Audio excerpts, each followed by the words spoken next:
বিসমিল্লাহির রহমানির রহিম। আসসালামু আলাইকুম। দিনাজপুর জেলা স্কুলের প্রিয় শিক্ষার্থীরা, দিনাজপুর জেলা স্কুলের অনলাইন ক্লাসে তোমাদেরকে স্বাগত জানাচ্ছি। আশা করি তোমরা সবাই ভালো আছো। আমিও আল্লাহর রহমতে ভালো আছি। তো আজকে তোমাদের ক্লাস নেব অষ্টম শ্রেণীর গণিত বিষয়ে। এর আগে অবশ্য কিছু ক্লাস নেওয়া হয়েছিল, তো সেই ক্লাসগুলো ছিল দশম শ্রেণীর। আমি মোহাম্মদ আজহারুল ইসলাম, সহকারী শিক্ষক, দিনাজপুর জেলা স্কুল। তো চলো আজকের ক্লাসে আমরা অংশগ্রহণ করি। তো বই খাতা এবং কলম, ক্যালকুলেটর নিয়ে তোমরা রেডি থাকো। তো ঠিক আছে শিক্ষার্থী বন্ধুরা, আমরা অষ্টম শ্রেণীর দ্বিতীয় অধ্যায়ের দুটো অংশ, এদিকে লাভ ক্ষতির অঙ্কগুলো আছে, আসল মুনাফার অঙ্কগুলো আছে, আর পরবর্তীতে আছে চক্রবৃদ্ধি মুনাফার অঙ্ক। তো আজকে আমরা দ্বিতীয় অংশের অর্থাৎ 2.1-এর চক্রবৃদ্ধি মুনাফার যে অঙ্কগুলো আছে সেইগুলোর সমস্যার সমাধান করার চেষ্টা করব। তো ঠিক আছে, আমরা এর মধ্যে কিছু দেখে নিই আমাদের প্রয়োজনীয় সূত্র। তো চক্রবৃদ্ধি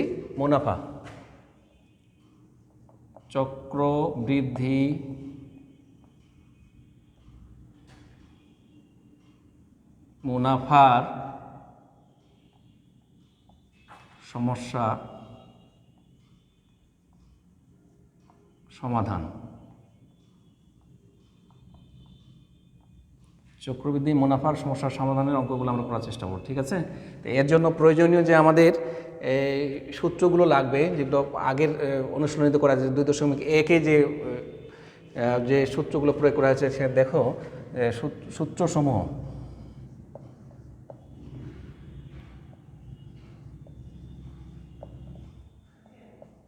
এক নম্বরে ছিল আমাদের সরল মূলধন বা শুধু মূলধন, এটাকে আসল বলা হয়, যাকে পি দিয়ে প্রকাশ করা হয়, পি টাকা। কেমন, যেহেতু মূলধনের কথা বলা হচ্ছে। 2, সরল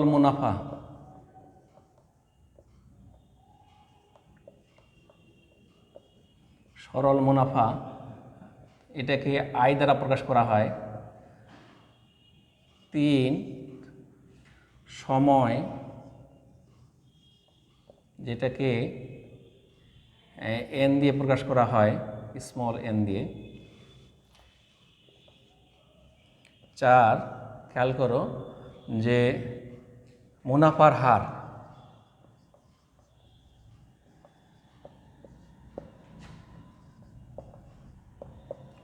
এটাকে প্রকাশ করা হয় R% দিয়ে। এখন আমরা এটা অনুশীলনী 2.1-এ আমরা দেখেছিলাম। আজকে আমরা 2.2 করব। ঠিক আছে, 2.2 এইখানে নতুন সূত্র আসবে, হলো এই অংশটা নতুন সূত্র। খেয়াল করো, চক্রবৃদ্ধি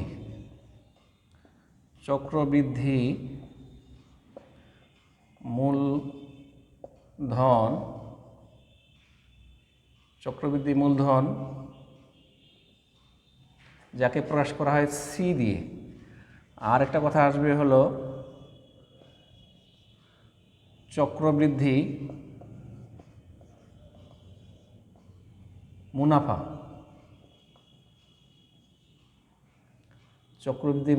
কেমন, চক্রবৃদ্ধি মুনাফা। তো এটা পাওয়া যায় C-P দ্বারা। কেমন, তো এইগুলোর ক্ষেত্রে একক টাকা থাকবে যদি আমরা যখন হিসাব নিকাশ করবো। হ্যাঁ, এটাও যদি হয় তাহলে মূলধন যদি বলছি এখানেও টাকা থাকবে, একক যদি প্রয়োজন হয় আর কি। আর সূত্রের জন্য না লিখলেও চলে, তাহলে এটা বাদ দিই আমরা। ঠিক আছে, এটা বাদ দিই, অসুবিধা নেই। এই তো এখন আমাদের জানা আছে পি হলো সরল মূলধন আর সি হলো চক্রবৃদ্ধি মূলধন। চক্রবৃদ্ধি মূলধনটা আসলে কি, এটা আমরা একটু খেয়াল করি। চক্রবৃদ্ধি মূলধন হলো যে একটা আসল টাকা কোনো বিনিয়োগ করা হয়, কোথাও খাটানো হয়, খাটানোর পরে 1 বছর পরে যে মুনাফা পাওয়া যায় একটা নির্দিষ্ট হারে, R%, সেটা হয়তো যে কোনো নির্দিষ্ট অঙ্কে হতে পারে, 4%, 6%, হ্যাঁ, 8%, 10%, যাই হোক। তো এই মুনাফাটা এই হারে মুনাফা হয়ে 1 বছরান্তে, 1 বছর শেষে এই মুনাফা হিসাব করা হয়। সেই মুনাফা আসলের সঙ্গে যোগ করে পরের বছর আসলের সঙ্গে যোগ হয়ে যায়। তাহলে আসল যোগ সরল মুনাফা, পরে ওটা হয়ে গেল মূলধন। তাহলে পরের বছরে আগের যে আসল ছিল সেই সাথে মুনাফা যা হলো এই দুটো যোগ করে নিয়ে এখন নতুন আসল হলো। এই ধরনের আসলটাকে বলা হচ্ছে বা এই ধরনের মূলধনকে বলা হচ্ছে চক্রবৃদ্ধি মূলধন। তো ঠিক আছে শিক্ষার্থীরা, আমরা এখন অনুশীলনীর সমাধানে যাই। এগুলো তোমরা লিখে নিয়েছো নিশ্চয়ই। আচ্ছা, খেয়াল করি।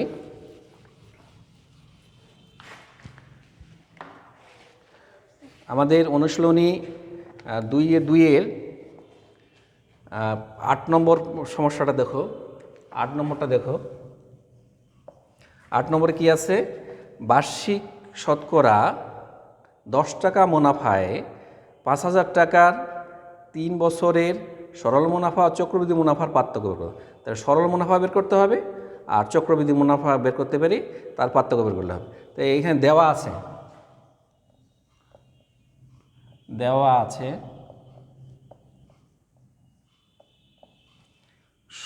সরল মুনাফা।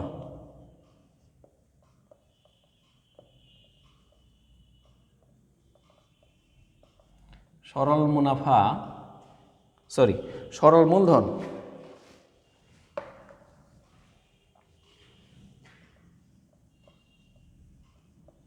সরল মূলধন P = 5,000 টাকা।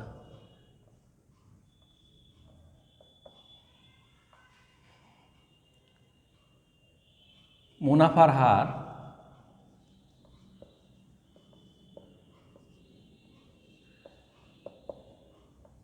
R = 10% সমান 10/100 সমান 1/10 এভাবে রাখলাম টাকা। আচ্ছা, এখন সময় N = 3 বছর। আমরা জানি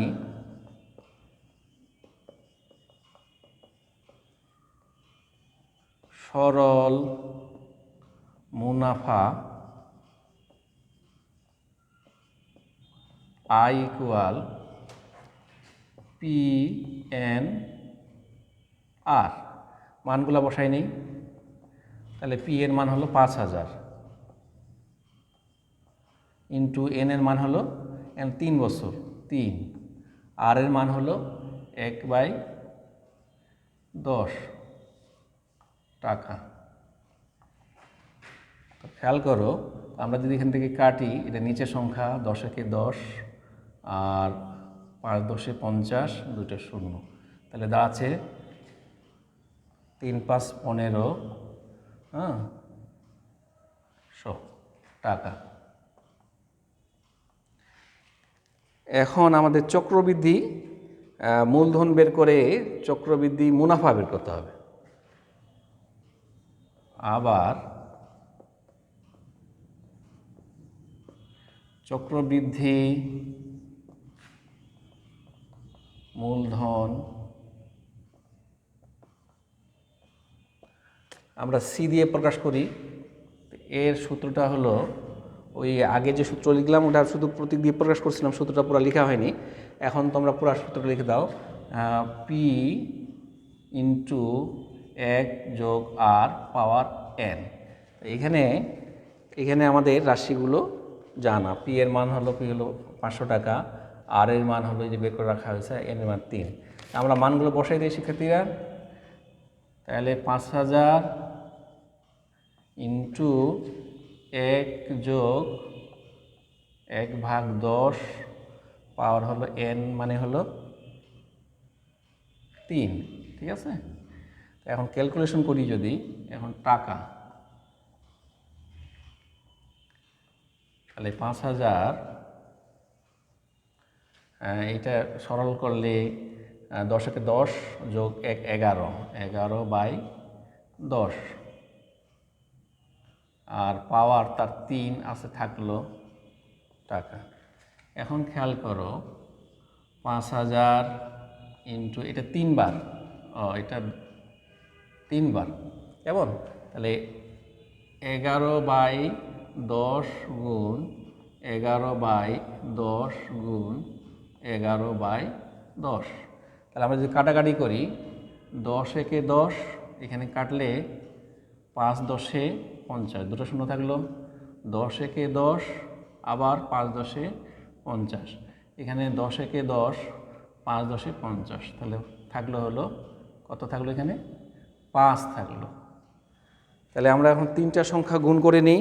এই ক্ষেত্রে তোমাদের ক্যালকুলেটর প্রয়োগ করতে হবে, কেমন? ক্যালকুলেটরে গুণ করতে পারবো, সাধারণ গুণ করতে পারবো। তো দেখো আমরা এই হিসাবটা যদি আমরা একটু করে নিই। আচ্ছা,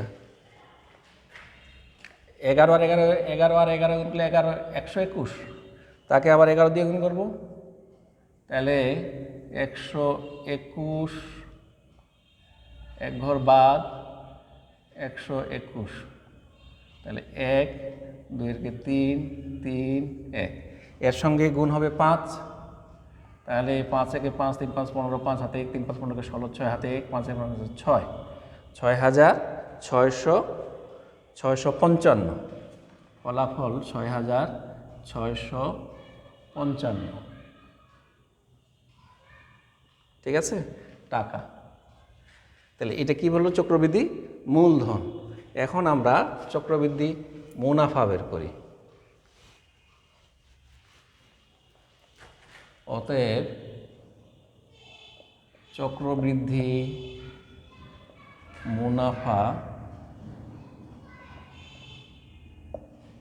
মুনাফা সমান সি মাইনাস পি। তাহলে সি এর মান কত? সি এর মান হলো এখন যেটা বের হলো, এই যে 6655 টাকা। আর সরল মুনাফা কত? 5000 টাকা, কেমন? তাহলে বিয়োগ করলে কত হচ্ছে? 655 টাকা। তাহলে এটা কি বের হলো? চক্রবৃদ্ধি মুনাফা। তাহলে আমাদের প্রশ্নে চাওয়া হয়েছিল চক্রবৃদ্ধি মুনাফা ও সরল মুনাফা ও চক্রবৃদ্ধি মুনাফার পার্থক্য। তো সরল মুনাফা আমরা বের করে রাখছি এখানে, এই যে, হ্যাঁ। তাহলে বড় তো অবশ্যই চক্রবৃদ্ধি মুনাফা হবে। অতএব সরল মুনাফা ও চক্রবৃদ্ধি মুনাফার মধ্যে মুনাফার পার্থক্য সহকারে হবে। পার্থক্য, সমান চিহ্ন দিলাম আমরা এই পাশে, পার্থক্য। তাহলে বড় তো অবশ্যই চক্রবৃদ্ধি মুনাফা 655। ও একটু ভুল হয়েছে রে, খেয়াল করি।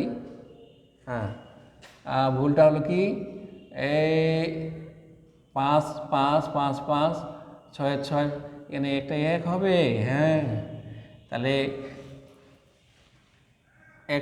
1655 মাইনাস হলো আগে সে 1500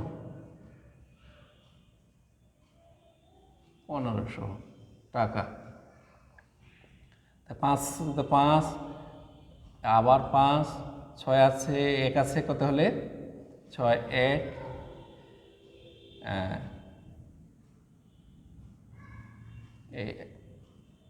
155 টাকা। তাহলে এই প্রশ্নের সমাধান হচ্ছে, এটাই হলো অ্যান্সার, কেমন? অ্যান্সার। এটা আমরা সমাধান করলাম। এখন দেখি আরেকটা অঙ্ক আমাদের বইয়ের 9 নম্বর প্রশ্ন। দেখো, একই হার মুনাফায় কোনো মূলধনের 1 বছরান্তে চক্রবৃদ্ধি মূলধন ও 6000, এটা হলো মূলধন হলো 6500 টাকা, ও 2 বছরান্তে চক্রবৃদ্ধি মূলধন 6760 টাকা হলে মূলধন কত? মূলধন পি বের করতে হবে। হ্যাঁ, তো আমি এটা শুধু ক্লু ধরে দিচ্ছি, তোমরা নিজেরাই করবে। পরে আমরা আর একটা গুরুত্বপূর্ণ অঙ্ক করবো, ঠিক আছে? তাহলে এই অংশটা ক্লিয়ার করে নিই।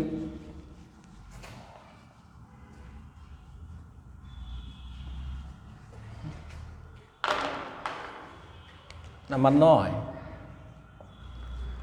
ধরি কি ধরব সরল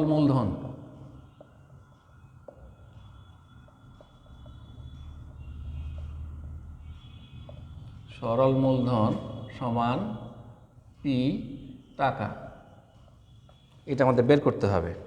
আচ্ছা, আর কি দেওয়া আছে এখানে? একই হার মুনাফায় 1 বছর আনতে, 1 বছর আনতে আর 2 বছর আনতে, কেমন? তাহলে চক্রবৃদ্ধি মুনাফার সূত্র কি? তাহলে অতএব 1 বছর আনতে চক্রবৃদ্ধি মূলধন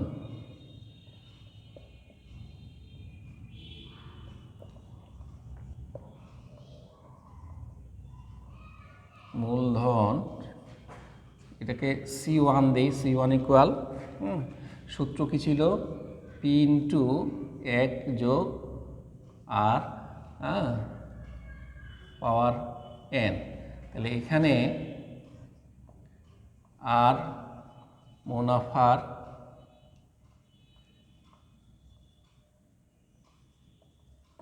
হার আর n হলো সময়। যেহেতু এখানে 1 বছর আনতে বলা হচ্ছে, হ্যাঁ 1 বছর আনতে হলে কি হচ্ছে? তাহলে P ইন্টু 1 যোগ আর 1 বছর আনতে হলে 1, তাহলে এটা কী দাঁড়াচ্ছে? P ইন্টু 1 যোগ R। হ্যাঁ, তাহলে কি হলো? এখানে 1 পাওয়ার মানে ওইটাই। আচ্ছা, অতএব 2 বছরান্তে চক্রবৃদ্ধি মূলধন, এটাকে যদি আমরা C2 দিয়ে নিই, তাহলে কি হচ্ছে? P ইন্টু 1 যোগ R পাওয়ার n। তাহলে দাঁড়াচ্ছে কি? P ইন্টু 1 যোগ R পাওয়ার n এর মান কত এক্ষেত্রে? যেহেতু 2 বছরান্তে 2। আচ্ছা, তাহলে C2 সমান এটা। প্রশ্ন মতে খেয়াল করো, প্রশ্ন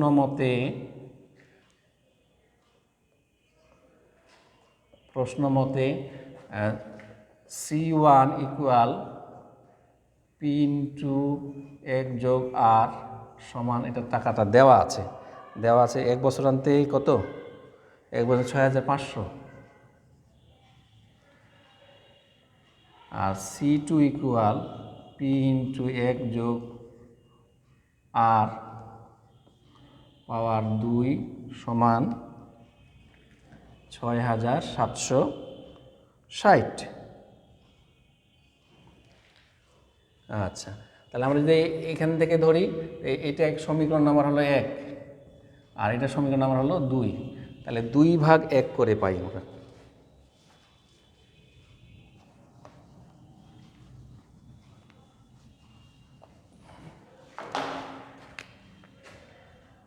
দুই নং সমীকরণ ভাগ 1 নং সমীকরণ, তাহলে কী দেওয়া আছে?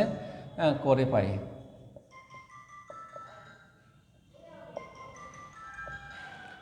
তাহলে বাম পাশটা খেয়াল করো, P ইন্টু 1 যোগ R পাওয়ার হলো 2, নিচে P ইন্টু 1 যোগ R, তাহলে 6760 ভাগ কত? 6500।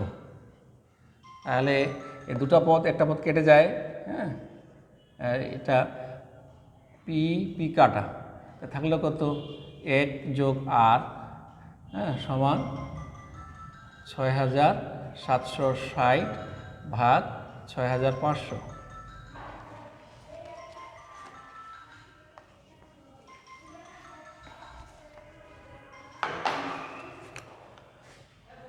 বা R ইকুয়াল 6760 ভাগ 6500 বিয়োগ 1, বা R ইকুয়াল 6500 6760 বিয়োগ 1 মানে 6000, এটা 6500। তাহলে সমান কি হচ্ছে, সমান আমরা পাচ্ছি, খেয়াল করে দেখি 6500, 1 আছে 0 0, 6 6, আর 5 আছে 7, হ্যাঁ 5 আছে 7, তাহলে 5 2 7, হ্যাঁ এটা হলো, এটা কি সময় আর এর মান বের হলো। তাই এই আর এর মান আমরা বসাই দিই, কত নম্বরে বসাবো, এই 1 নম্বরে বসাই। তাহলে 1 নং এ আর ইকুয়াল 260 ভাগ 6500 বসিয়ে পাই। খেয়াল করে দেখি 1 নম্বরটা কী ছিল, তাহলে পি ইন্টু 1 যোগ আর, হ্যাঁ ইকুয়াল ছিল 6500, এটা ছিল না। অতএব পি ইকুয়াল 6500 ভাগ 1 যোগ আর। তাহলে এখন 6500 এখানে নাও 1, আর এর মানে যে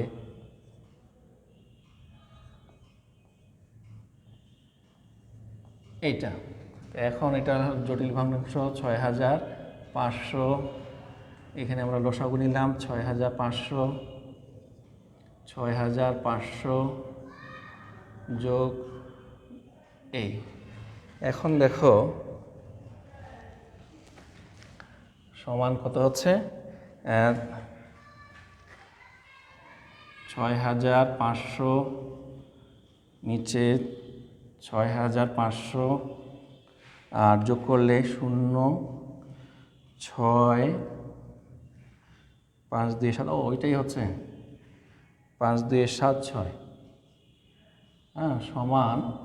এখন আসি, ওইখানে একক আমরা টাকা লিখতে পারি, যেমন মান বসাইছি, হ্যাঁ টাকা লিখবো, আবার শেষে নিলাম 6500 গুণ 6500 6760। এখন এটা ক্যালকুলেটর চাপলে ফলাফলটা বের হয়ে আসবে, হ্যাঁ ঠিক আছে। এই মানটা তোমরা বের করে নিবা, মান করে দিলে যেটা হবে সেটাই হলো অ্যান্সার, এইটা এখানে যেটা হবে সেটাই অ্যান্সার, ঠিক আছে। এখন পরবর্তীতে আমরা আরেকটা অঙ্কে চলে যাই, এটা ফলাফলটা এখানে করে নেবা, জাস্ট আমি পদ্ধতিটা দেখাইলাম। আচ্ছা, ক্যালকুলেটর চাপলে সে মানটা বের হয়ে যাবে। এখন আমরা পরে আরেকটা অঙ্ক দেখি। পরে দেখো বইয়ের 11 নম্বর, হ্যাঁ এটা একটা ভালো অঙ্ক, পরীক্ষায় প্রায় আসে।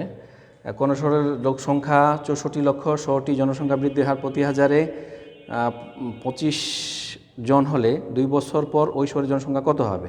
তা আমরা খেয়াল করি, এখানে মূল জনসংখ্যা যেটা সেটা হলো পি, ধরি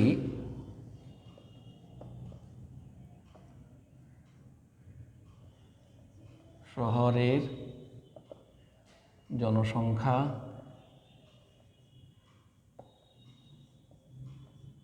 পি সমান 64 লক্ষ সমান 64 লিখে শূন্য হবে কয়টা, 5টা, তাই না। একক দশক শতক হাজার অযুত লক্ষ নিযুত 64 লক্ষ জন। আচ্ছা, এখন কি বলছে, সময় সময় n ইকুয়াল 2 বছর। আচ্ছা, আর জনসংখ্যা বৃদ্ধির হার, জনসংখ্যা বৃদ্ধির হার আর ইকুয়াল, খেয়াল করে 25 হাজারে 25, তাহলে 25 ভাগ 1000 ইন্টু 1, সো এই হল পার্সেন্ট। খেয়াল করে এখন প্রতি হাজার যদি 1000 দিয়ে ভাগ, আর যদি শতকরায় আনবা তাহলে 100 দিয়ে গুণ। তাহলে এখন খেয়াল করি, এখান থেকে যদি আমরা কাটি 100 একে 100, এটা উপরের সংখ্যা, এটা হলো 10, ঠিক আছে। তাহলে 25 ভাগ 10 এই পার্সেন্ট।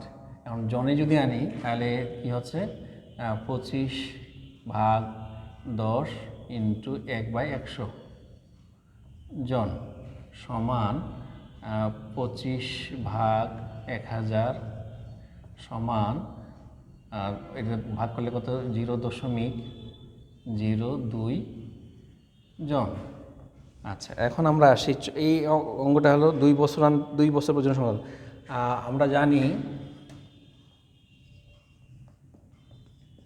আমরা জানি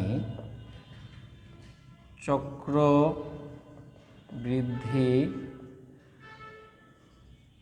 মূলধনের ক্ষেত্রে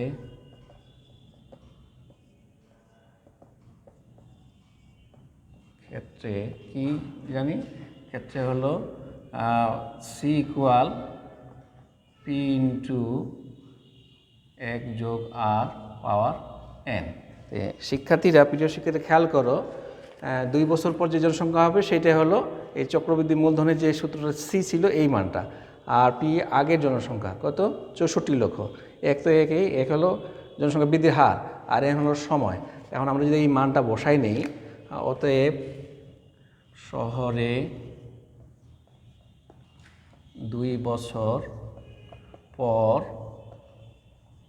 জনসংখ্যা হবে, জনসংখ্যা মান যেহেতু বের করবো, তাহলে আমরা মান বসাই নিই। পি এর মান হলো 64 লক্ষ। আচ্ছা, 1 যোগ আর এর মান কত পেয়েছি 0.0225, পাওয়ার হলো এন, এন এর মান কত 2 জন। তাহলে কি হলো এখানে 64, 5টা শূন্য, তাহলে 1.025 পাওয়ার, এখানে একটা গুণ চিহ্ন এখন দিতে পারি যেহেতু এ ছিল 2, সমান 64 লক্ষ ইন্টু, এটা দুবার আছে, 1.025 ইন্টু 1.025 কেমন জন। এর ফলাফলটা গুণ করলে কত হচ্ছে শিক্ষার্থীরা? 67, ক্যালকুলেটর দিয়ে করবো, 67,2400। তাহলে খেয়াল করো, একক, দশক, শতক, হাজার, তাহলে 6 লক্ষ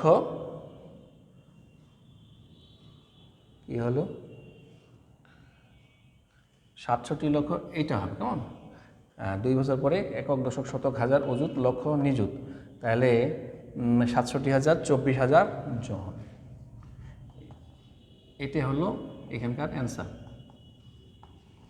আচ্ছা, তো এই গেল। এখন আশা করি বোঝা যাচ্ছে এইগুলি, হ্যাঁ, একটু লম্বা সংখ্যা, অঙ্কগুলো একটু কোলে পড়ে, ক্যালকুলেশন একটু লম্বা তো হোক। এখন শিক্ষার্থীরা বাড়ির কাজ একটু লিখে নাও। বাসায় তো পড়াশোনা করতেছো তোমরা, হ্যাঁ। এবার জেএসসি পরীক্ষা হলো না, জেএসসি পরীক্ষা হলে ভালো হতো। আমাদের জেলা স্কুলের ছাত্ররা তো বেশ মেধাবী, বৃত্তির একটা বিশেষ ইস্যু ছিল, যাই হোক কম প্রতিযোগিতা হতো। তো বাড়ির কাজ একটু লিখে নাও তোমরা, মাত্র 2টা অঙ্ক দিব। বাড়ির কাজ,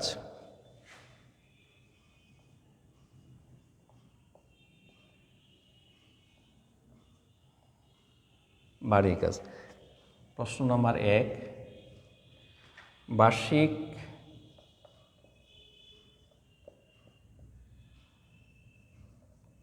শতকরা 8 টাকা মুনাফায়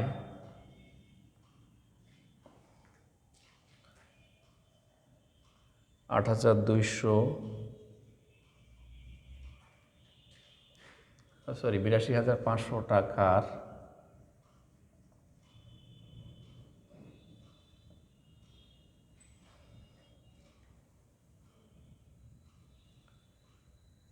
তিন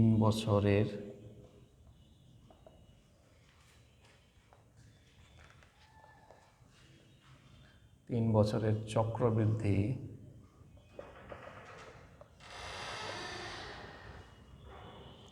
মূলধন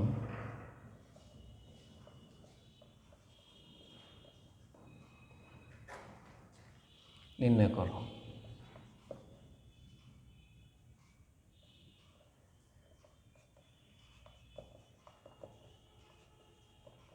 দুই নম্বর প্রশ্ন,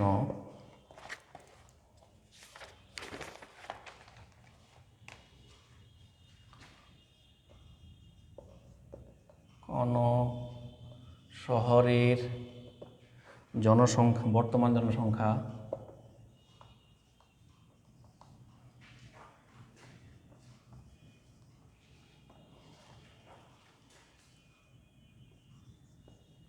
চুরাশি লক্ষ,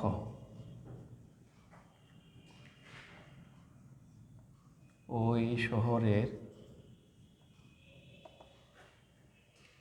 জনসংখ্যা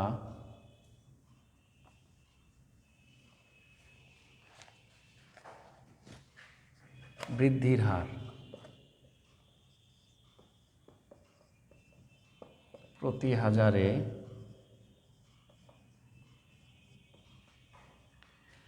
30 হলে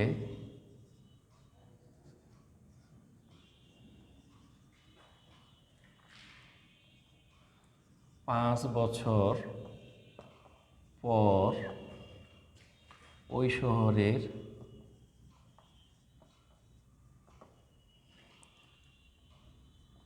জনসংখ্যা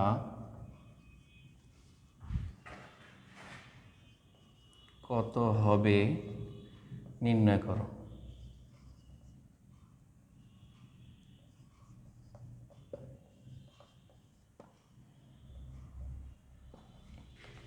তো প্রিয় শিক্ষার্থীরা, এই দুটি প্রশ্ন থাকলো তোমাদের। তোমরা যে আমরা ক্লাসে যে সমস্যার সমাধান করলাম সূত্র মোতাবেক, সেই পদ্ধতি অনুসরণ করে তোমরা করতে পারবে। হ্যাঁ, তো ভালোভাবে পড়াশোনা করো। আর এখন তো তোমরা শুনেছো দিনাজপুরে করোনার আক্রান্তের হার বাড়তেছে, সেই পথে তোমরা ঘোরাঘুরি না করে ভালো করে পড়াশোনা করো। আর আগামী নবম শ্রেণীতে তোমরা উঠবে, মাত্র 2 মাস না, এখন 1.5 মাস আছে বলা যায়। তো নবমের কোর্স অনেক বড় হবে। এখন তোমাদের পড়াশোনা ভালো করলে পরে নবমের কোর্সটা সহজ হবে, এবং কোর্সটা কিন্তু অনেক বড়। তো ঠিক আছে শিক্ষার্থীরা, তোমরা ভালো থাকবে আর সবার জন্য দোয়া রইল। এই পর্যন্ত রাখলাম। আল্লাহ হাফেজ।